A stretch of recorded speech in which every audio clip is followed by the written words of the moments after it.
part of the Press Play Podcast Network. Look up in the sky. It's a bird. It's a plane.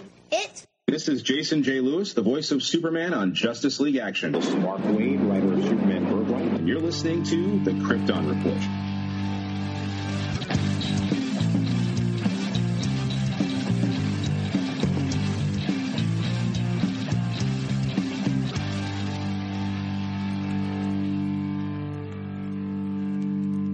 Welcome to the Krypton Report podcast. I'm your host, Tyler, the Superman of Blue, the Man of Tomorrow. And in today's episode, we're going to look at a couple of different things for a couple of different reasons. First of all, we're looking at Superman and correlation with dogs as we get ready to celebrate DC Super Pets and look at Crypto, the Superpup. The other thing is we're looking at 2 unaired pilots for Super Project.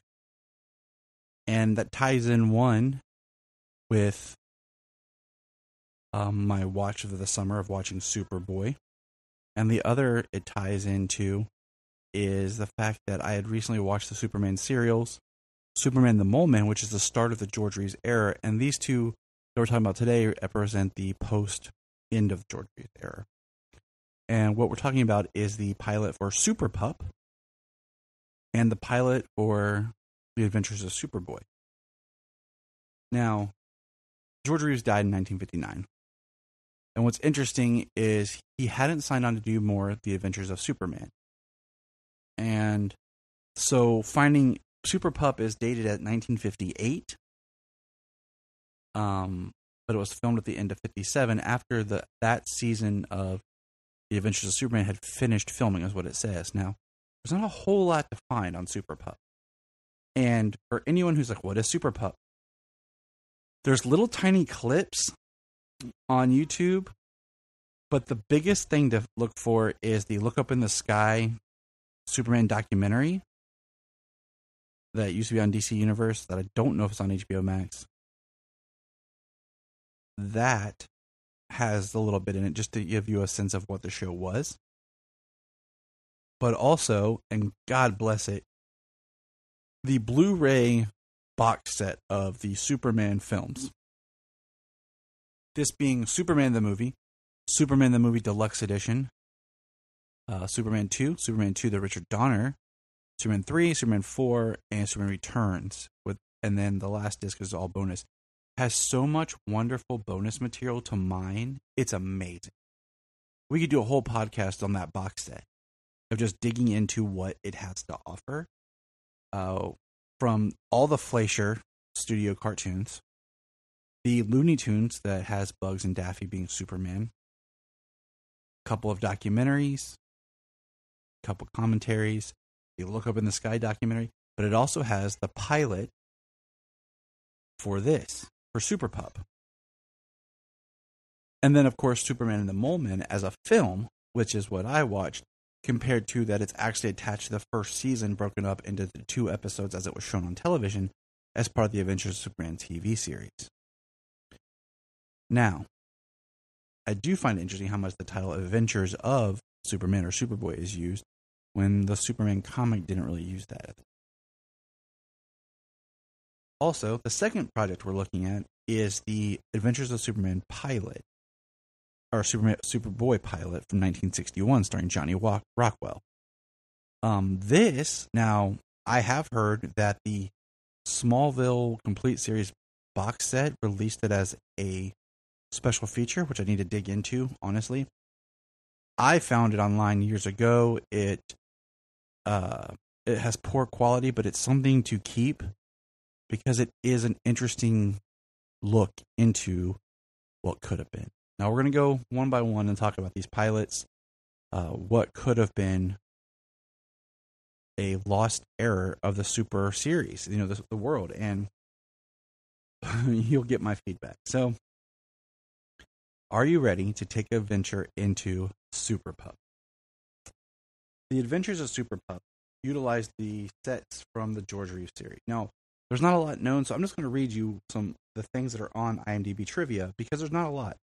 The pilot was filmed in November of 1957, 1 week after the final episode of Adventures of Superman 1952 had wrapped. and it utilized several of the same sets and the same crew. This short was actually a pilot for a proposed series. It was created in an effort by the network to salvage adventures of Superman after the deaths of star George Reeves.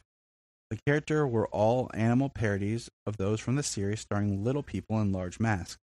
The series was never picked up, and this short was never broadcast, for good reason. The budget of this pilot was between $25,000 and $30,000, half the budget of Superman. Interesting. Also, I didn't do the math to put that into what modern day dollars. Instead of dubbing in the voices, the actors who provided the characters were seated off camera, reciting the dialogue as it was filmed. The dog masks were constructed of fiberglass and weighed 2 to 3 pounds. The filmmakers intended to construct puppets of the characters that could articulate dialogue in close-ups, but the budget didn't allow for it, though they planned to make the puppets if the pilot was picked up as a series. Superpup's identity, get ready for this, is Bark Bent. The Clark Kent, Bark Bent. And the other big thing is they worked for the Daily Bugle. This is pre-Spider-Man. And the name of the paper is the Daily Bugle, which would one day be what Peter Parker works for as Spider-Man. So that's some trivia on Superpup. Now, let's get into it.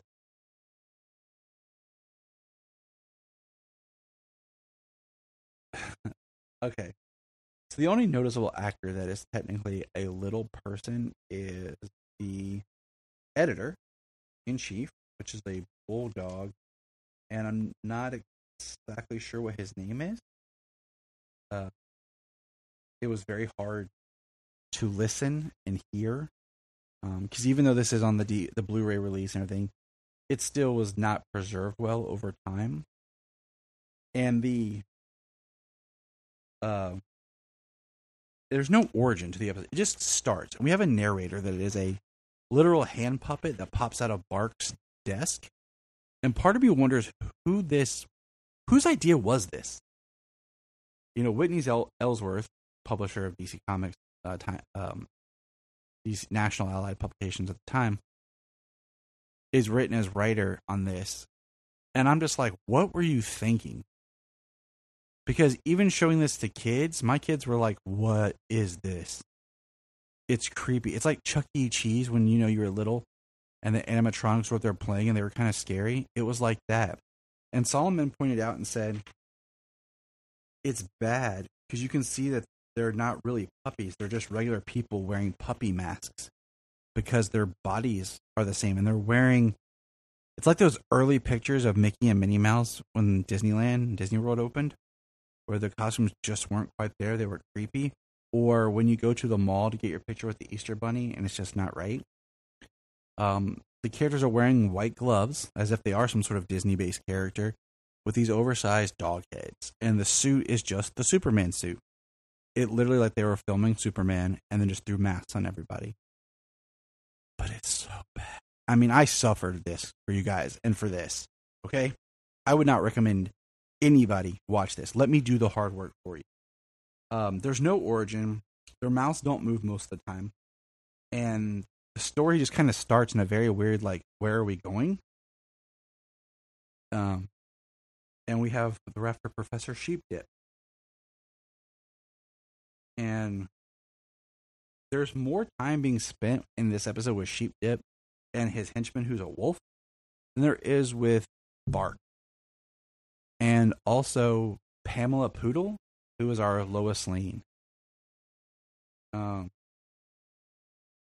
We have basically Professor Sheepdip breaks out of jail because of his wolf, and we spend a whole moment with them while they're going to blow up the Daily Bugle by putting the wolf has a homemade bomb, and he puts on a costume of a grandfather clock, and he walks from their hideout in the hills to the Daily Bugle, and walks in as a clock.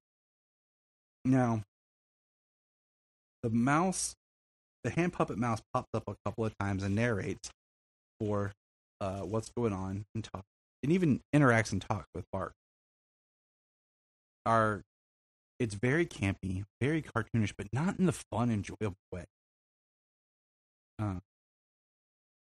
The shot of Superpup flying, it looks like the same shot from the George Reeves series, and they just superimposed a dog head over top of George. And if I missed this, the police officer is Sergeant Beagle. He's the other character in the series. And when Bark does show up to help the editor, I think they said Jerry, but I'm not sure, honestly, because the dialogue is very rough to hear, and there's no subtitles. Bart comes in, and he's very cartoonish because instead of going after the clock that's moving and where the bomb is, he's throwing everything else in the editor's office out the window. It is very, very non-funny to what you would expect to be an enjoyable, at least, cartoonish style show. And what else I found interesting is the episode starts in color. And then all of a sudden it's like it goes to flip reels and it's in black and white. In a very dark, grainy black and white. And it goes on, and they convince Pamela to go out, and she goes out to the desert to check on something, and she sees a rocket, and then the next thing you know, she's surrounded by the Professor Sheepdip and the wolf who Bart picked up in the clock and flew out and just dropped off in the hills desert area. And now she is strapped to the rocket, and Superpup goes after her. There is a couple of tongue-in-cheek references when the mouse even says, "Look, they change cars," because Professor Sheepdip and the wolf change cars to get away. There is, and then of course, the rocket that Superpup saved Pamela Poodle from, he does turn around and send back after Professor Sheepdip and causes their car to blow. Then back at the office, there's, tongue-in-cheek references and conversation between Pamela Poodle and Bark, where she says, "Good thing Superpup saved the day." He's like, "Yeah, I did." She's like, "What? You're not Superpup." Oh. And it's trying to be funny and like the show, but it is horrible. I do not recommend anybody ever watch this unless you really need to see it for yourself to believe it. I would just say watch the documentary. It does not surprise me at all why this did not get picked up. It's pretty obvious. It's bad. It ends, and it doesn't even really feel like you watched an episode of anything. The beats are off. The playfulness is off. Even for that time, if you're familiar with television at that time. So that ends 1958. Like I said, that's what it's credited as. Superpup. Hey, we're going to press pause and hear a few words from our other podcasts on Press Play Podcast Network. Hello, Brooks here with the Books with Brooks monthly book club podcast. Here's how Books with Brooks works. We read one book a month, and then we talk about it. Classics like Stephen King's The Shining, debut novels like We Are the Brennans by Tracy Lang, and tons of other compelling, life-changing stories, one book and 1 month at a time. So come read along with us, and then listen in. If you want to keep Krypton from exploding, join our $1 a month Patreon. That's right, for $1 a month, you'll get extra special content that you don't get on the main show, like movie commentaries and whatever else comes out of our mouths. So check it out, patreon.com/Krypton Report. If you are like Tyler and James and can't get enough super talk, check out these other podcasts. Digging for Kryptonite, Supergirl Radio, The Last Sons of Krypton, the Superboy Legacy Podcast,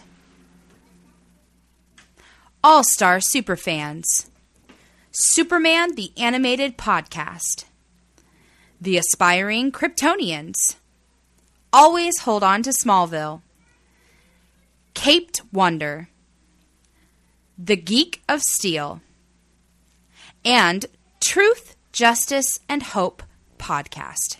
This is Dan Jurgens, and if you want to have a good time, keep listening to the Krypton Report.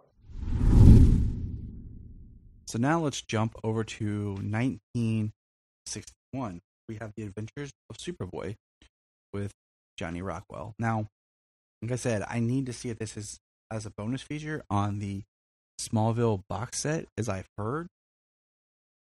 And I wish that this was actually a bonus feature on that box set of Superman stuff. The only two things I think that box set is missing is it should have just went ahead and included the Supergirl film, and this is a bonus feature, because then it would be like the most complete Superman experience possible of that era. And then, of course, you would have the Superboy show and then Lois and Clark, etc. on its own. But that's the only thing that thing is missing. Like I said, it is poor quality, so some of the dialogue was a little hard to see and some of the shots were dark. But I will just go on and say it. I thoroughly enjoyed this. It does play out more like an episode of the George Reeves series. And it's boggling to me as I've tried to find out what I could. Why this didn't actually get picked up. Why is this not a series that we're talking about? Because it could have ran for a little while. My friend Anthony quoted it as saying it felt like the George Reeves show is just set Smallville. And if you're trying to find a way to bring Superman, Superboy back after George's passing, I felt like this is the way to do it, where it feels similar enough, but yet has new characters and cast. So I'm not sure why this didn't get picked up, but I thoroughly enjoyed it. And I will now talk about it. Like I said, the quality is poor, and it starts with a narration. There are little clips of this on YouTube you can find. And the narration, does much like the George Reeves series of who he is, what he stands for, and Johnny Rockwell does do the poses, the super poses that we're accustomed to seeing and accustomed in the previous series. We start in Smallville, and before we get started, I'll jump on here and read you the IMDb trivia to this to kind of get some background on. It's labeled as a 1961 TV movie for. I'm not sure if it ever aired. Johnny Rockwell starred as Superboy, Clark Kent, Bunny Henning, Lana Lang, Ross Elliott, Mr. Drake, Monty Margaret as Mrs. Kent, and then we had Robert B. Williams as Police Chief Parker, and that's our main cast as far as character. Now we have the villain, we have the theater manager, Shifty, Miss Gibson, Jake, Gunner, Birdie, that are all part of. Now, Whitney Ellsworth also did it, so I find that very interesting. He was part of Right This. Star Johnny Rockwell was dumbfounded when he received his Superman costume, which was gray and brown. He was told that since the pilot was being filmed in black and white, the gray and brown costume would read better on screen than the traditional red and blue outfit. Which is true, because that's what they did the same for The Adventures of Superman and for Kirk Allen. The pilot was filmed after the death of George, who had already agreed to do another season of The Adventures of Superman. So that's what I find interesting, is the timeline on everything. I said, what is 61? This pilot is an adaptation of the story The Saddest Boy in Smallville, which was published in issue 88 of Superboy comic, cover date April 1961. The story was written by Leo Dorfman and illustrated by George Papp. Although only the pilot was made, 12 additional episodes were written, screenplay for which are included in the book Superboy, Superpup, The Lost Pilot. Well, guess who's got a book to find out? So that's all the trivia I have. It doesn't have any kind of release information because it was, and it's kind of a shame. But we start in the classroom of Smallville High, where the class is being assigned about their father. You're talking about their father, and Lana and Clark are there, and they have a friend who I think is funny. His name is Jim Drake, and I do think it's funny because I'm all about names. So the fact that his name is Jim, and they call him Jim, or there might even be a Jimmy reference, and I'm like, you couldn't have found a better name, like, to go with these characters, like a new name, like, because when we hear Jimmy, we think Jimmy Olsen. There's no Pete Ross, so I thought that was interesting. They could have, but like I said, they could have just named him like Tim. Tim would have been great. But he's talking about how his father's just a doorman at the movie theater in Smallville. And Clark makes the line about my father works at a grocery store. Lana says, my father is a teacher. And then Jimmy Drake here, points out that Clark's parents own the grocery store. And Lana's father is a professor, which is comic accurate, as Clark's parents at one time, the Kents, did own a grocery store. Now, we don't meet Jonathan in this, but we do meet Martha.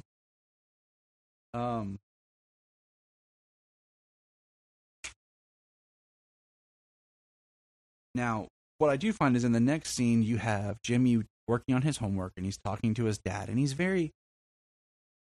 I don't want to say he's negative towards his father, but he's talking to him, and his father's working on something. We don't know exactly what his father's working on, both of it. And he starts talking about his dad's job, and his dad gives a really great speech about not all people can be pilots or something like this, that life happens and you have responsibilities and you need to take care of your family, and you get a normal job. It doesn't matter, because you're there to take care of your kids and your family. And we know that Jim's mom passed away, and it's just him and his father. And he talks about he does what he does because it provides for them, and he's okay with it. And as a father myself, I remind myself at times, my kids think of me already as something else. I don't have to always be that to myself. As much as I struggle to want to be something more, do more, the bottom line is I need to make sure that they're taken, no matter what job. And it can be humbling. And I think it's a very great way of looking at things, because I feel like, and I could be wrong, but in the past, like, having a job is important and people respect each other. And now I feel like a lot of jobs that we look down on at people, but it's important that they have a job that provides. We learn that his father is doing art lessons and correspondence lessons through the mail, and wants to be an artist, a drawer. We find out that the movie theater in Smallville is having a hometown movie star, we never get a name, premiering their new Arab-style themed film there in Smallville. And there's, for some reason, to promote it, there's $200,000 worth of diamonds in front of the theater, being guarded by 2 police officers. Now, we find out that the criminals in town are going to split the job $50,000 apiece, and the math doesn't work. There's only 3 of them, unless there's a 4th hidden person we never meet. And they're going to knock over and get these diamonds, and one of them is going to be the decoy. We learned that 2 of them are known robbers, and they just have plastic surgery to cover up who they are so that they can't be identified. And the 3rd guy is going to be the distraction. So the 3rd guy gets dropped off at this house. There's a tip, and the police officer goes to investigate, and he starts shooting at the police officer. And we get the officer, Parker, pulls out his radio and starts radioing for Superboy. And now we cut to Clark and Lana sitting there doing their homework. This is where we meet Martha. And a light in the room starts flickering. And Lana's like, what is that? Clark's like, it must be a bad bulb or something. And then Martha kind of does something about it's time to, go, that they should be going. And Martha escorts Lana out.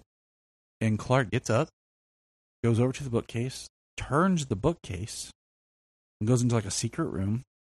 There's like a radio in there. And he's like, and he answers like, this is Superboy. And he finds out the situation.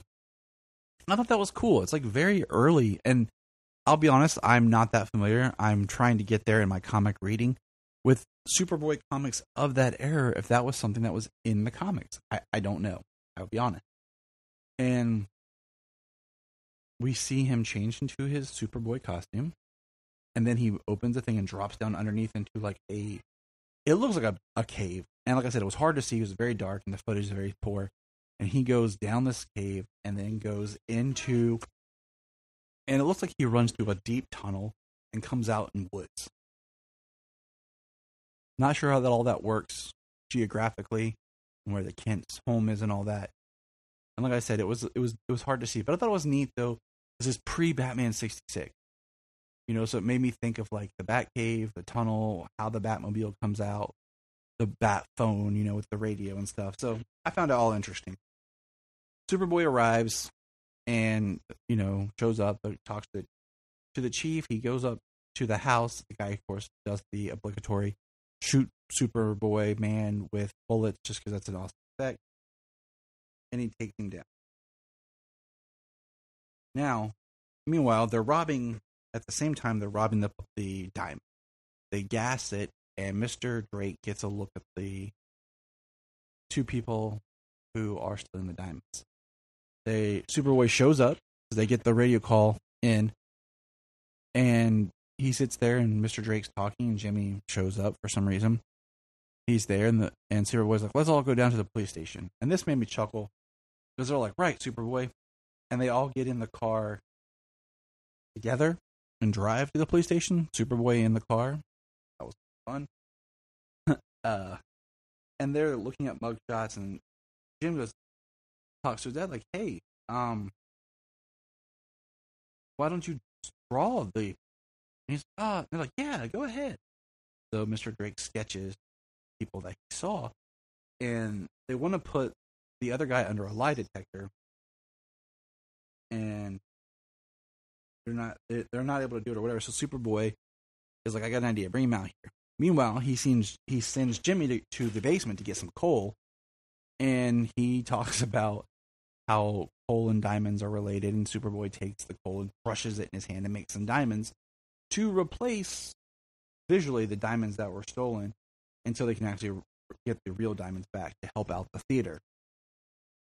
Now, Superboy, as they interrogate the third guy, Shifty, he listens and uses his hearing for the heartbeat and all that as he asks him some specific questions to know that he was, in fact, part of this robbery and it was all planned out together. They decide to run the sketches in the paper but not list who the artist was so that they can try to protect Mr. Drake's information. But somehow the villains do discover that it's Mr. Drake.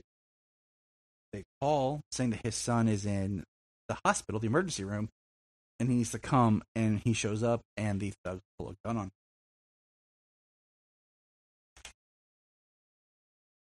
Now, while this is going on, Superboy is at home or at school taking an exam, and he's just kind of staring off into space, and we see he's using his supervision and x-ray vision to look through the walls and scanning, and sees them doing this to Mr. Drake. And he takes off, and we get a really cool shot of Superboy flying, much like in the George Reeves series, but then we also get a shot of him flying from the front. So it's like he's flying towards us, flying towards the camera, which I thought was really, really cool. And technically it was awesome. And I am starting, as of this recording, I have started my George Reeves The Adventure Man watch. And I'm going to be going through the entire series. So this was cool to kind of see what would have been after and technologically where the show goes. Because I know it starts in black and white and ends. But Superboy shows up. They capture them.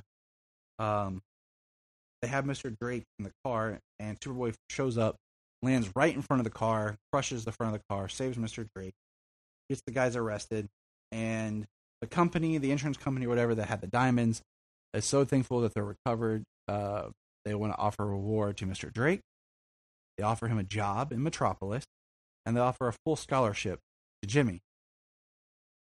Which goes back to that speech where he talked about, you know, a father's job of providing for their kids, and the father's job is to try to make sure that they're kids have it better and have more than what they had.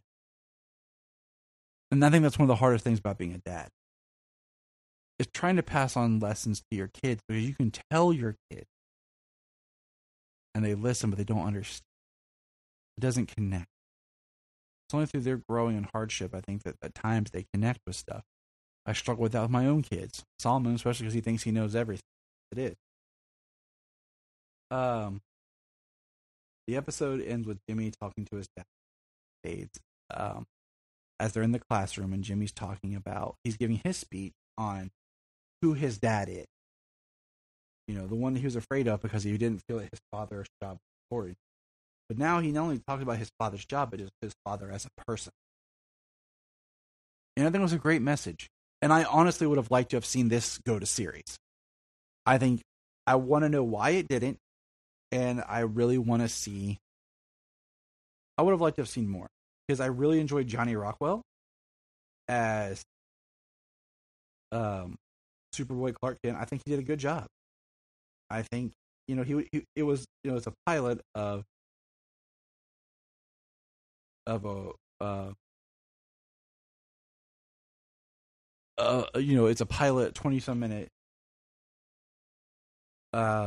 series, and so, you know, splitting between Clark, the other characters, and Superboy can be complicated, but I really like what he did, and I recommend, if you can find it, search for it. It's awesome. Or just send me a message. I have it in my Google Drive. I'll send you no problem. So this wraps up kind of a chapter of what could have been in Super fandom, and it's a nice snapshot of the two pilots. I definitely take the Superboy show, and I wish it had been done, and I wish it was readily available for everyone to enjoy, much like how later we would get like the Aquaman pilot that you can find. Now we do have there's 3 more technically pilots. We've talked about the Wonder Woman pilot. I don't think we ever really touched on the Aquaman pilot, and then the Justice League pilot. So those will be somewhere in the future, the Aquaman and the Justice League. So just remember. Look up in the sky. Yes, it's me, Sailor. We just want to say, if you've enjoyed this podcast, please check out other podcasts on the Press Play Podcast Network. Remember to check out Krypton Report on all social media platforms. Go to linktree.com/Krypton Report. You find all of our information right there.